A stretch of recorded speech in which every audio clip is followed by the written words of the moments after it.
yang dikatakan Bu Afiliani ya, bahwa memang perlu suatu terobosan agar dana pensiun dan klien-kliennya ini mau berinvestasi ke sektor infrastruktur. Mungkin perlu diketahui juga saat ini memang sedang ada dibuat satu wacana oleh OJK yang dinamakan Investor Club. Nah, Investor Club ini berisikan seluruh asosiasi-asosiasi industri keuangan yang bukan bank. Jadi ada leasing, asuransi jiwa, dana pensiun, semuanya ya, termasuk SMI, SMF, dan IIGF. Nah, tujuannya apa? Untuk membuat suatu sarana investasi yang memang arahnya itu untuk ke infrastruktur dan sektor real. Itu termasuk nanti mau skemanya seperti apa, peraturannya seperti apa, insentifnya seperti apa, itu nanti akan digodok di investor club tersebut, gitu. Nah, ya, jadi mudah-mudahan itu nyambung nih Bu, ya, dengan kebutuhan pemerintah gitu, karena memang dana yang ada di sektor IKNB itu cukup signifikan juga kalau untuk membantu pembangunan infrastruktur. Nah, terus tadi menyambung diskusinya Bu Afiliani mengenai usia. Kalau makin tua nanti yang menopang makin sedikit ya. Nah, sebenarnya dalam kaitannya BPJS Ketenagakerjaan, di antara usulan yang tadi saya katakan 1,5 dan 3%, itu juga ada usulan akan digunakannya ICA, Index Career Age. Artinya usia pensiun itu akan dinaikkan secara berkala. Secara diharapkan nanti kenaikan berkalanya itu secara otomatis gitu. Jadi akan dinaikkan secara berkala untuk mempertahankan dependensi rasionya tadi gitu. Jadi itu yang salah satu yang akan diterapkan nanti kemudian hari. Gitu Pak. Pak Setio, ada yang mau tambahan sebelum saya lempar untuk tanya jawab?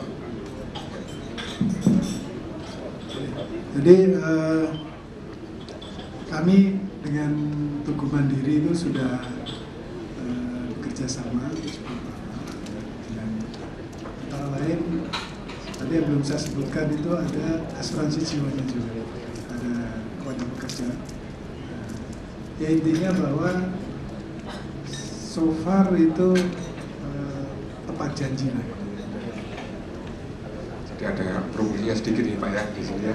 Nambahin dikit. Ya, silakan. Gini, sekarang ini kan dengan ada program BPJS, karyawan itu nggak mau masuk BPJS. Dia maunya asuransi yang sekarang tetap, ya kan? BPJS ya nambahin aja. Jadi sekarang memang problemnya adalah perusahaan harus menambah ekstra untuk yang BPJS. Karena BPJS itu kenapa harus semua? Karena dia subsidi silang. Kalau hanya pemerintah saja yang membayar, sekarang pemerintah sudah membayar untuk masyarakat miskin itu 84 juta orang, gitu. Tapi dia nggak nutup, gitu. Makanya kenapa semua perusahaan wajib ikut BPJS, gitu. Nah, sekarang persoalannya adalah ketika perusahaan itu menambah biaya. Jadi sekarang tiap perusahaan minimal bisa 40 miliar gitu, nambah untuk BPJS ya. Karena yang asuransinya nggak mau, pasti demo kalau dikurangi dari asuransi yang sudah ada. Jadi ini ada dua. Nah, masalahnya adalah ketika klaim BPJS kesehatan contohnya aja, itu gimana pembagiannya, ya kan? Karena kan satu bill gitu ya. Nah, berapa yang dibayar oleh pemerintah, berapa yang dibayar oleh swasta, ini yang belum punya kesepakatan. Nah, itu mungkin perlu khususnya untuk itu. Nah, nanti yang sama juga, yang hari tua kan harus gitu juga ya modelnya, harus pakai BPJS karena itu undang-undang, karena undang-undang wajib dilakukan. Nah, nanti yang asuransi nggak mau diturunin pasti, yang dana pensiun pasti nggak mau diturunin, jadi nambah lagi beban perusahaan gitu. Nah, ini perlu dibicarakan. Iya dong, nggak mau dia dipindah ke BPJS langsung yang di DPLK-nya diberhentikan, nggak mau, ya kan Pak. Nah, ini juga perlu perlu dibicarakan Pak, karena jangan dong gara-gara itu terus beban perusahaan nambah tapi manfaatnya nggak ada nambahnya gitu. Menarik sekali. Mari kita kasih aplaus lagi kepada kita pembicara. Waktunya kita masuk ke sesi tanya jawab. Untuk tahap pertama 3 penanya dulu. Yang mau bertanya dapat door prize nih kata panitia. Terkait dengan alokasi sebagian biaya cost recovery ke PP 79 itu tidak sesederhana yang disampaikan oleh beliau. Itu yang harus kita pahami, yang pertama.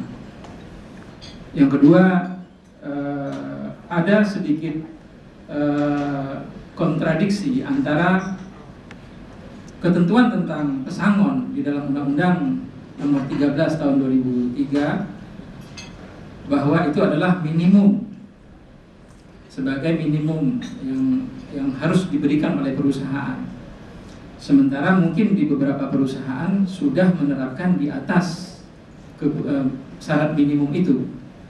Lalu kemudian pemerintah membuat lagi aturan bahwa itu akan di-cap. Katanya itu menjadi non-cost recovery gitu. Itu yang juga ya, seperti yang saya bilang tadi, masalah yang mau saya tambahkan ke acara ini. Yang ketiga, mengenai perpajakan. Pada waktu kami diaudit, itu tidak diaudit oleh OJK. Ini mohon maaf kepada Pak Dumoli yang sudah nggak ada gitu. Jadi saya pikir kita diaudit oleh BPK, BPKP dan juga SKK Migas. Jadi saya pikir adalah perlu gitu ya kejelasan tentang aturan main itu secara tertulis. Jadi bukan cuman disampaikan secara verbal, tertulis. Yang tertulis aja bisa berubah, apalagi yang verbal. Terus kemudian OJK melalui Pak Dumoli juga mengatakan bahwa tidak santun kalau SKK Migas menetapkan hanya lembaga keuangan plat merah saja untuk alokasi dana pesangon ini gitu, wajib. Tapi kalau saya melihat apa yang disampaikan oleh Ibu Afiliani, pemerintah sedang melakukan penghimpunan dana, itu menjadi tidak terlalu relevan juga gitu. Jadi saya bingung dan saya jadinya menambah masalah, jadi mohon maaf. Itu mungkin yang perlu saya sampaikan, terutama mengenai cap pesangon itu tidak sesederhana seperti membuat aturan, karena CLE atau PKB itu adalah produk dari perundingan antara serikat pekerja dengan perusahaan, yang kalau di cap itu bebannya akan kemana gitu. Itu yang perlu dipikirkan gitu. Saya kira itu masih ada sebelumnya BPJS, tapi tadi Pak Danen sudah menyebutkan kepada saya, itu biarlah orang lain yang bertanya. Terima kasih Pak. Nama dan instansinya Pak ya. Assalamualaikum warahmatullahi wabarakatuh. Nama saya Agus Kianto. Sebenarnya saya dari PT Shell Indonesia, bukan yang mungkin banyak atensinya di sini untuk dari minyak. Sama seperti pertanyaan sebelumnya,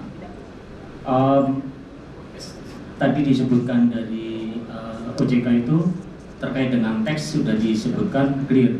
Nah ini saya minta penjelasan sejauh mana sih clearnya. Soalnya kira-kira gitu. Terima kasih.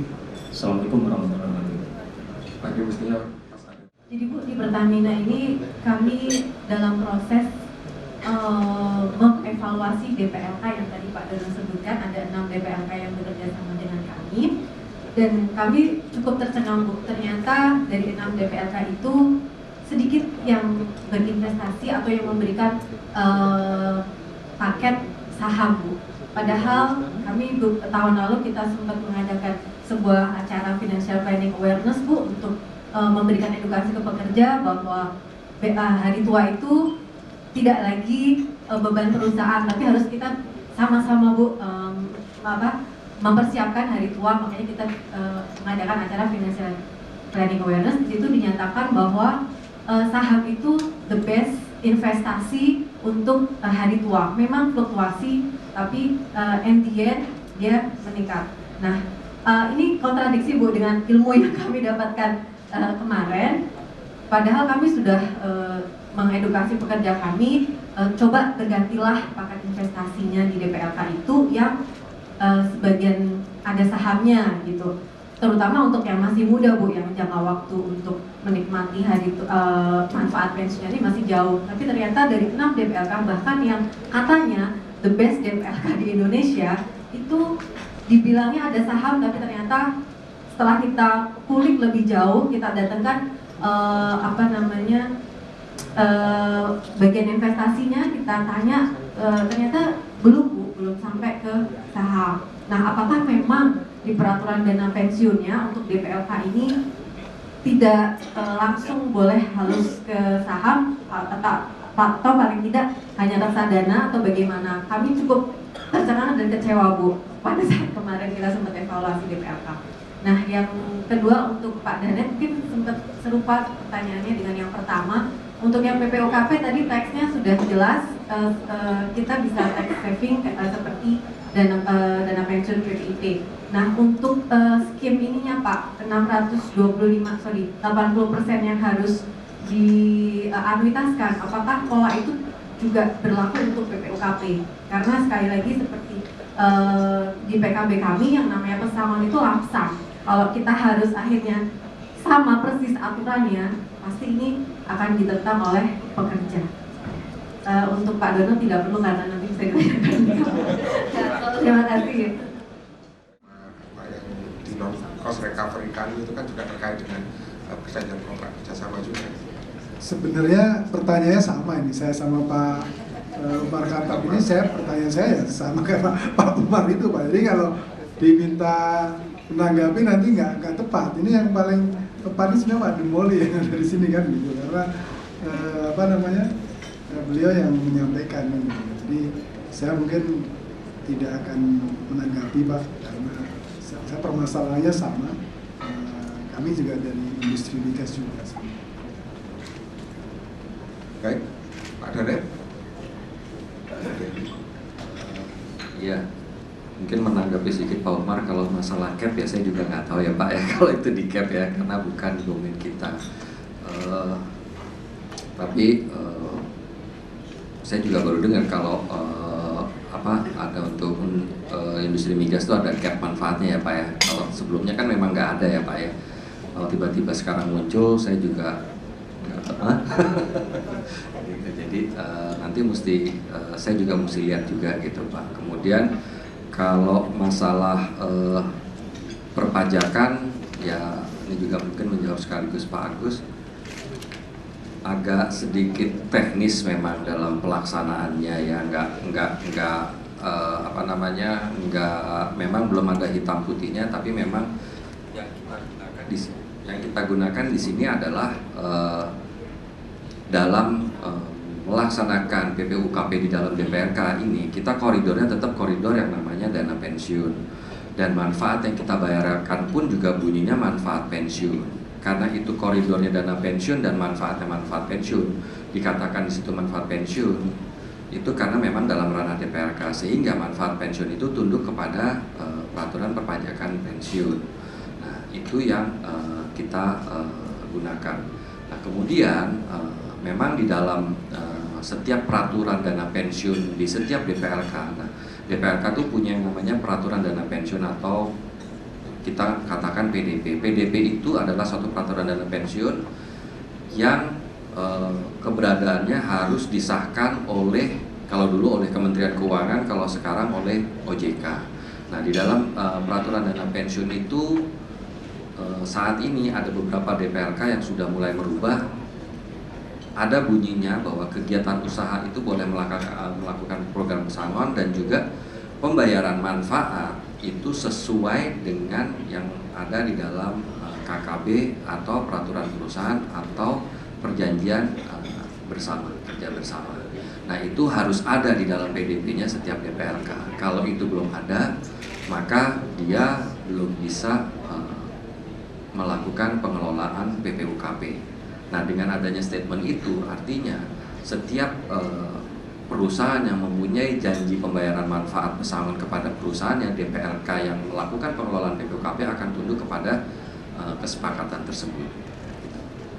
Jadi itu menjawab Ibu sekalian.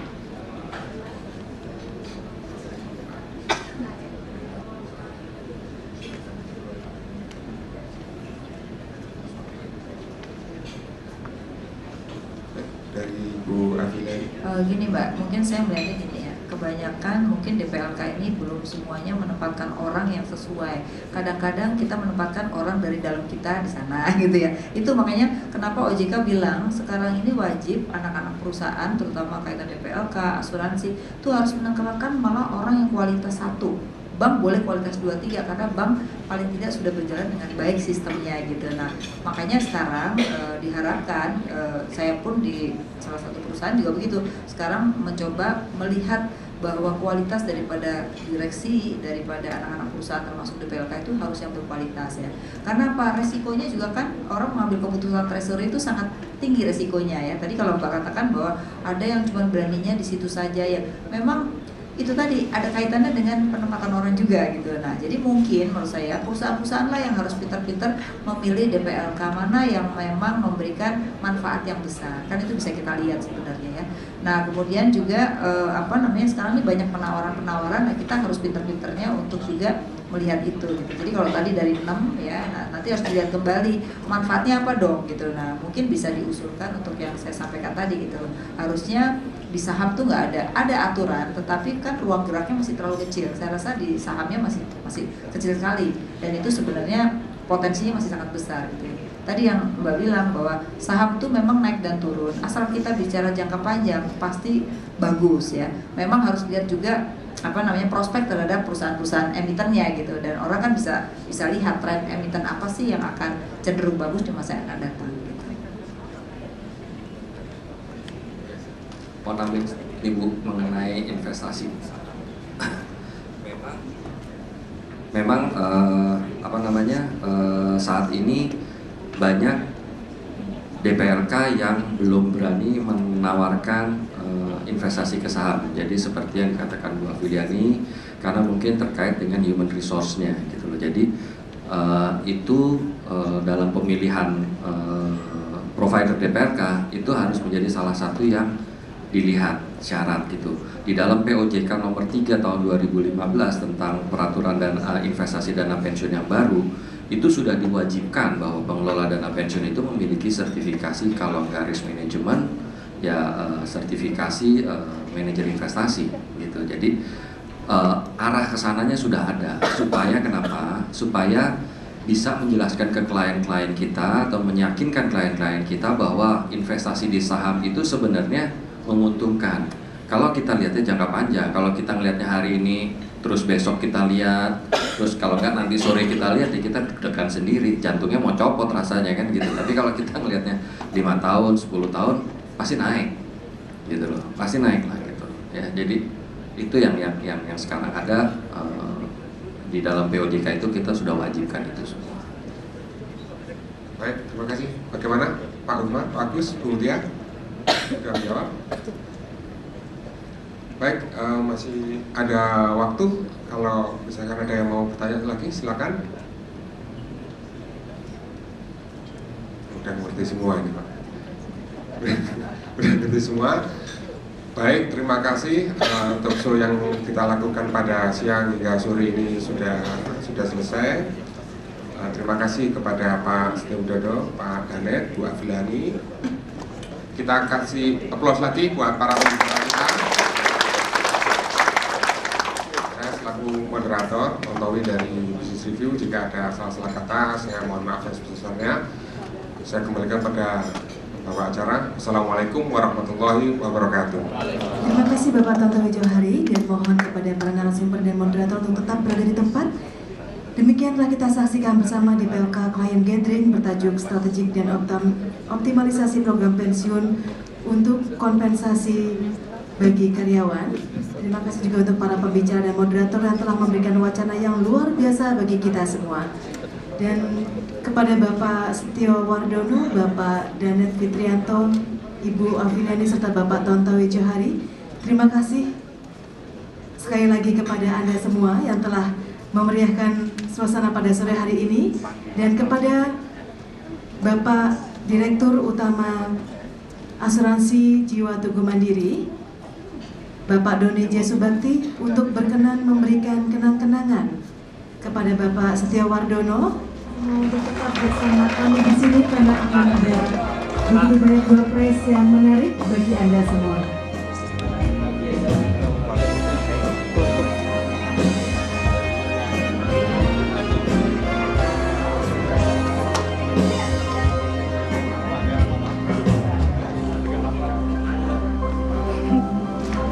Setelah ini kami silakan untuk mengambil pose untuk berfoto bersama. Keredakan. Mohon panitia untuk mempersiapkan kartu nama guna pengambilan door prize.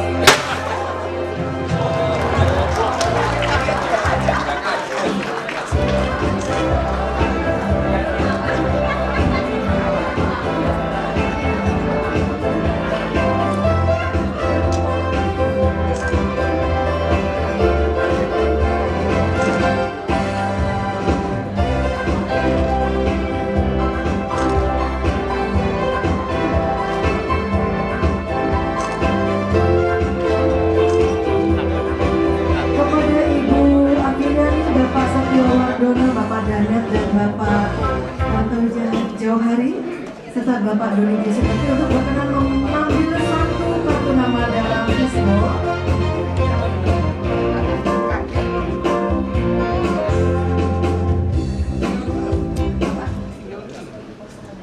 Silakan mengambil satu-satu dan kemudian mohon diberikan pada saya, Mbak, untuk saya bacakan namanya.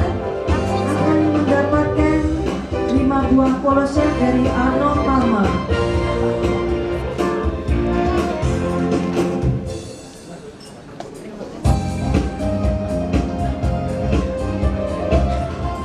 Bapak Virus Firdaus dari apa ini? Star Energy. Bisa berikan Bapak? Bapak Arif Makmun dari Indikaria Persada Teknik. Lalu Ibu Yusnita Bestiani dari Pertamina Geothermal Energy, serta Bapak Asbari dari Wakil Kasir.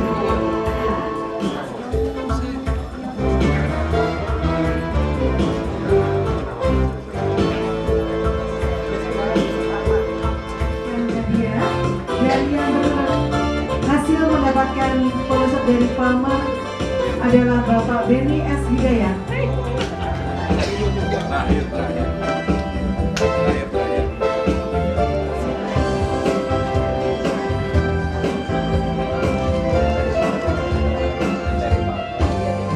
Anda jangan kemana-mana karena masih ada 12 lagi. Semoga Anda kalian beruntung. Selanjutnya 5 buah paket kecantikan dari Mustika Ratu.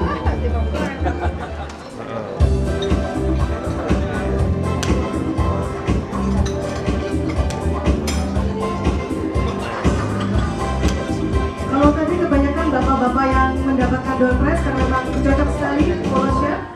Semoga kali ini ibu-ibu yang mendapatkan karena berupa 5 buah paket kecantikan dari Mustika Ratu.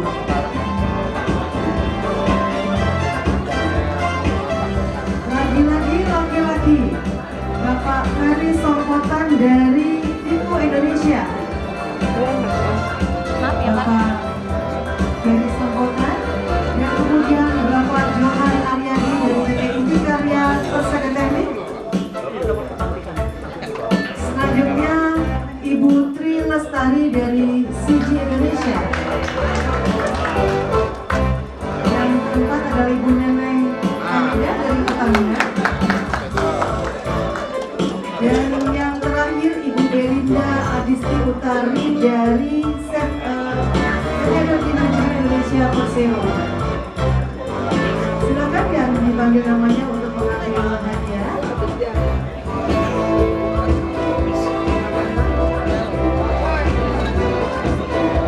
Selanjutnya setelah ini Pak Danet mohon berkenan mengambil 5 nama lagi dari fishbowl.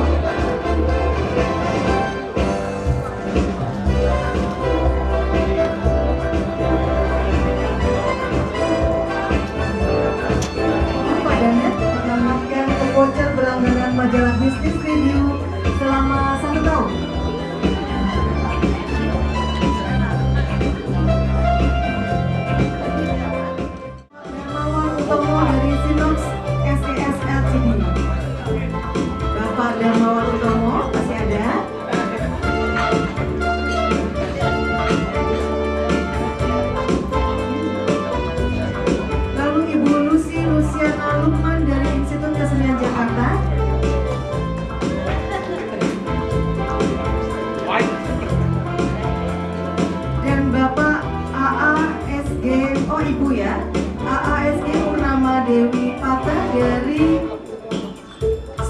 Suparji.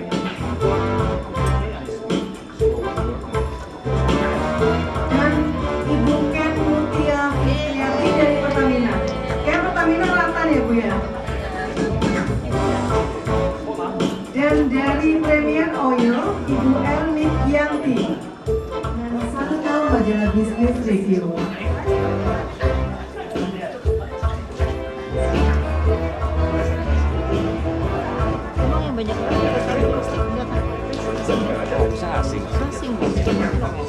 Masih ada 2 buah hadiah lagi.